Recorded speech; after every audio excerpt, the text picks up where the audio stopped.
सर्वेभ्यः नमो नमः।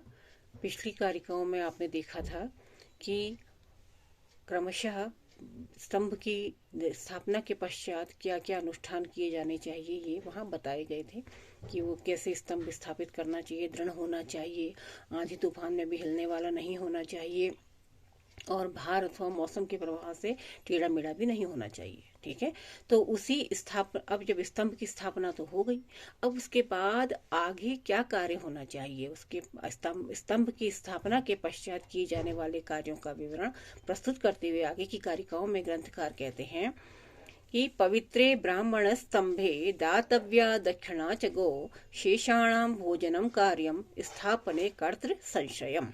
अर्थात पवित्रे ब्राह्मण स्तंभे है, पवित्र ब्राह्मण स्तंभ, क्योंकि पहला स्तंभ जो है ब्राह्मण के नाम से जाना गया है।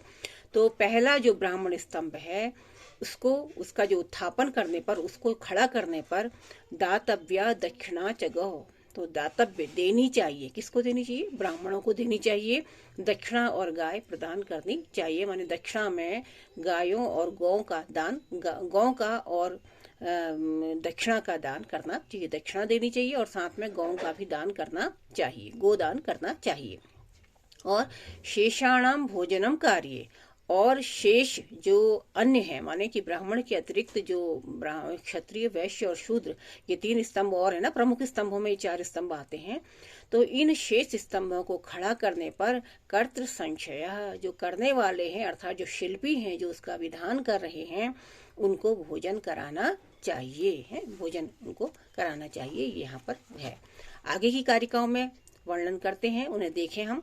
मंत्रपूतम च तद्देयम नाट्याचार्येण धीमता पुरोहितम नृपम चैव भोजयेन मधुपायसे कर्तृनपि च सर्वान् कृशरान् लवणोत्तरां सर्वमेवं विधिं कृत्वा सर्वतोद्यै प्रबोधितः अभिमन्त्र्य यथान्नार्य स्तम्भानुत्थापयेच्छुषि तथा अचलो गिरिर्मेरु हिमवांश महाबलः।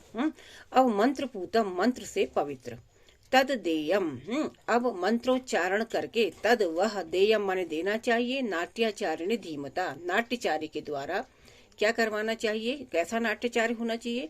नाट्याचार्य यानी कि इस जो कारिकाएं जो हैं ये, इनमें बताया कि जब स्तंभ का उत्थापन हो जाता है तो उस समय कौन सा अनुष्ठान करना चाहिए। तो कह रहे कि मंत्रपूतम च तत्देयम, मंत्रोच्चारण सहित वह नाट्याचार्य धीमता, नाट्याचार्य कैसा होना चाहिए? बुद्धिमान नाट्याचार्य होना चाहिए।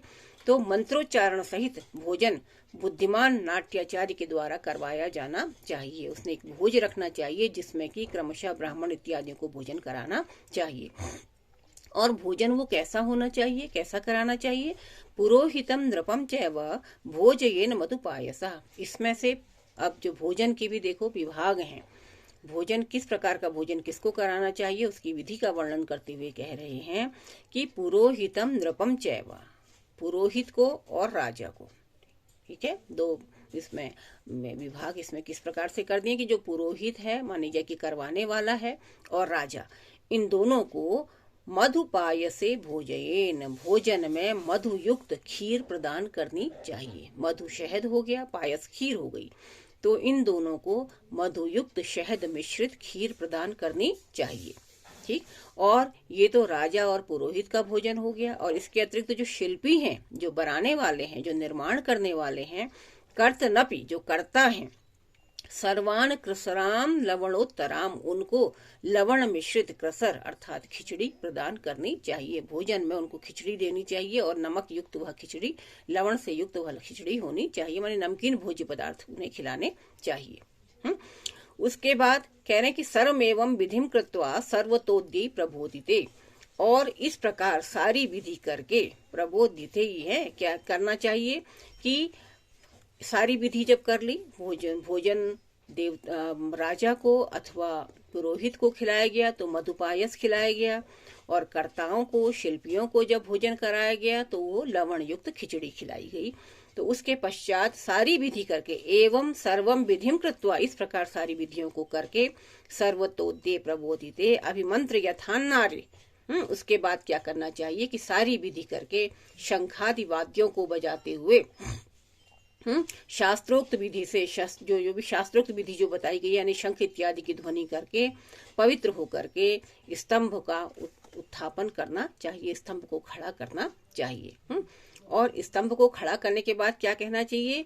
यथा चलो गिरिर्मेरु हिमवान च महाबलः जया वहो नरेंद्र से त्वम अचलो भवा स्तंभ द्वारम च भिद्धिम च नैपथ्य गृहमेव च एवं उत्थापयेत् तज्ज्ञो विधि दृष्टेन कर्मणा। यथा अचलो गिरिर, जिस प्रकार की पर्वत अचल है। मेरु, कौन सा पर्वत है? मेरु पर्वत, सुमेरु पर्वत जिस प्रकार अचल है। और हिमवांश्च बला महाबलः, और हिमालय पर्वत बलवान है, महाबली हिमालय जो है वह स्थिर खड़ा हुआ है।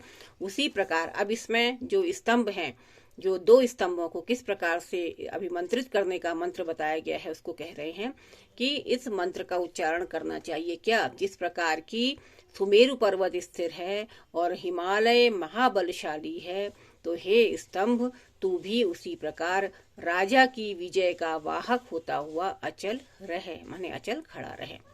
तो नाट्य विधान, नाट्य ग्रह के विधान को जानने वाले पुरुषों के द्वारा इसी प्रकार शास्त्रोक्त विधि से स्तंभ, द्वार, भित्तियों और नैपथ्य ग्रह को उठाना चाहिए। भित्ति, दीवार समझ गए होंगे आप लोग। तो इसमें क्या था कि ये जो स्तंभों को अभिमंत्रित करने के लिए इस मंत्र का प्रयोग किया जाता था। माने कि जैसे हिमवान हिमालय, बलवान हिमालय स्थिर है, सुमेरु पर्वत स्थिर है, ऐसे ही तुम भी खड़े हो जाओ। तो यह मंत्र का वहां पर उच्चारण किया जाता था। अब उसके पश्चात मत्तवारिणी का वर्णन करते हुए कह रहे हैं क्या कि रंगपीठस्य पार्श्वे तु कर्तव्या मत्तवारिणी, रंगपीठ के पार्श्व भाग में मत्तवारिणी का निर्माण करना चाहिए। मत्तवारिणी बरामदा, आंगन इत्यादि कहा जाता है। तो चतुस्तंभ समायुक्ता रंगपीठ प्रमाणतः अध्यर्थ हस्तो सेधेन कर्तव्या मत्तवारिणी, उस्सेधेन तयोस्तुल्यम कर्तव्यम रंगमंडपम तस्यां माल्यम च धूपम च गंधम वस्त्रम तथैव च नानावर्णानि देयानि तथा भूत प्रियो बलि आयसम तत्र दातव्यम स्तंभानां कुशलैरथः भोजने कृसराश्चैव दातव्यम ब्राह्मणाशनम एवं विधि पुरस्कारी कर्तव्या मत्तवारिणी। अब मत्तवारिणी, तो इन ये अभी मैंने जो आपके आगे जो 5 कारिकाएं प्रस्तुत की हैं, पंचकारिका पंचक में मत्तवारिणी की रचना का यहाँ पर विधान किया गया है, विधि का वर्णन किया गया है कि किस प्रकार मत्तवारिणी की रचना करनी चाहिए।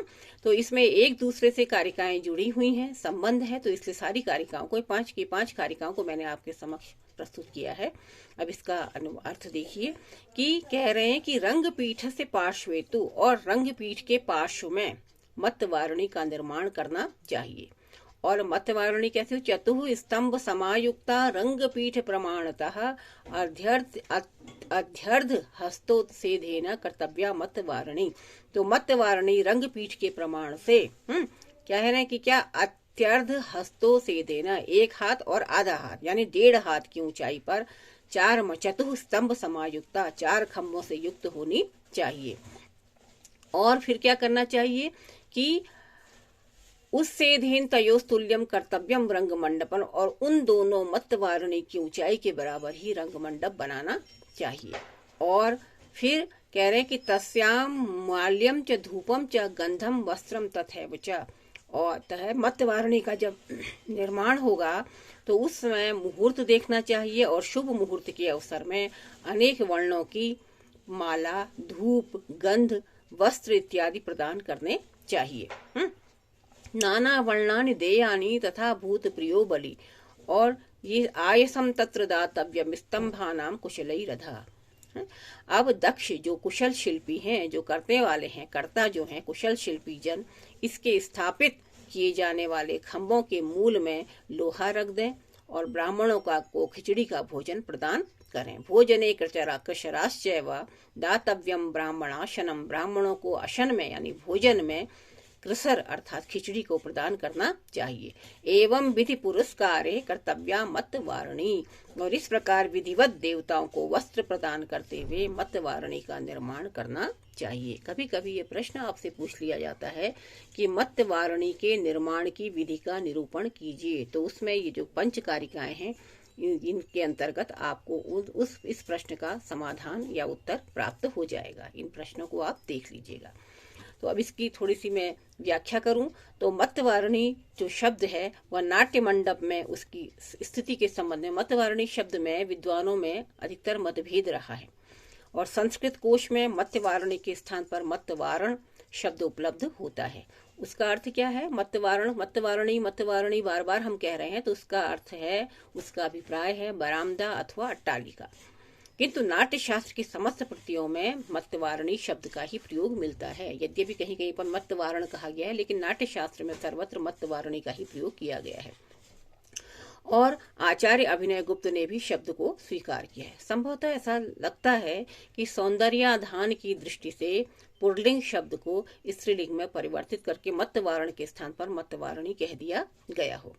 तो आचार्य अभिनय गुप्त ने मतवारणी शब्द के अर्थ में वो दो अर्थ माने हैं। एक तो क्या कि जो राज देव प्रासाद हैं, देवताओं के जो महल हैं, उनमें प्रदक्षिण भूमि के समान नाट्य मंडप के चारों ओर फैली हुई 8 हाथ की भूमि, अथवा दूसरा क्या है, रंगपीठ के दोनों पार्श्व में 8 गुणा 8 अर्थात 8x8 हाथ के आकार के 2 बरामदे। ठीक है, जो भी हो, जो ग्राह्य हो उसको आप लोग ले सकते हैं, जो उचित लगे उसको आप ग्रहण कर सकते हैं। दोनों अर्थ मैंने आपको यहाँ पर बता दिए हैं। रंगपीठ ततः कार्यम विधि दृष्टेन कर्मणा रंग शीर्षम तु कर्तव्यम षड दारुक समन्विता। रंगपीठ तथा कार्यम, रंगपीठ का निर्माण करना चाहिए। कब? विधि दृष्टेन कर्मणा। सबसे पहले क्या हुआ, मतवारणी का निर्माण आपको बताया, तो हमें रंगपीठ के अंतर्गत रंग शीर्ष के निर्माण का निर्देश यहाँ पर दिया है। ठीक है, रंगपीठ के अंतर्गत मतवारणी बनाई और उसके पश्चात रंग शीर्ष का निर्माण कैसे करना चाहिए इसका निरूपण प्रस्तुत कारिका में किया गया है। क्या कहा है देखो, रंगपीठ ततः कार्यम, रंगपीठ ततः कार्यम, ततः माने तदनंतर, उसके पश्चात रंगपीठ का निर्माण करना चाहिए। कब करना चाहिए? तो मतवारणी के निर्माण के पश्चात ही रंगपीठ का शास्त्रोक्त विधि से रंगपीठ का निर्माण करना चाहिए। रंग शीर्षम तु कर्तव्यम षड दारुक समन्वितः, और षड दारुक, षड 6 दारुक लकड़ी, तो यानी काष्ठ, तो तदनंतर उसके पश्चात 6 काष्ठों से युक्त रंग शीर्ष का निर्माण किया जाना चाहिए। तो जिस प्रकार मतवारणी का निर्माण शास्त्र विहित रीति से किया जाता है, उसी प्रकार उसके पश्चात रंगपीठ और रंग शीर्ष का निर्माण शास्त्रानुसार ही किया जाना चाहिए। तो यहाँ तक हमने देखा कि मतवारणी का निर्माण कैसे करना चाहिए और उसके पश्चात जो षड दारुक है यानी षड काष्ठों से युक्त से रंग शीर्ष का निर्माण किया जाना चाहिए। और उस समय क्या क्या करना चाहिए भाई, द्वार हैं, भित्ति हैं और खिड़कियां इत्यादि जो भी हैं उनको कैसे लगानी चाहिए, इन सब का वर्णन अग्रिम कारिकाओं में किया जाएगा। तब तक सर्वेभ्यो नमो नमः।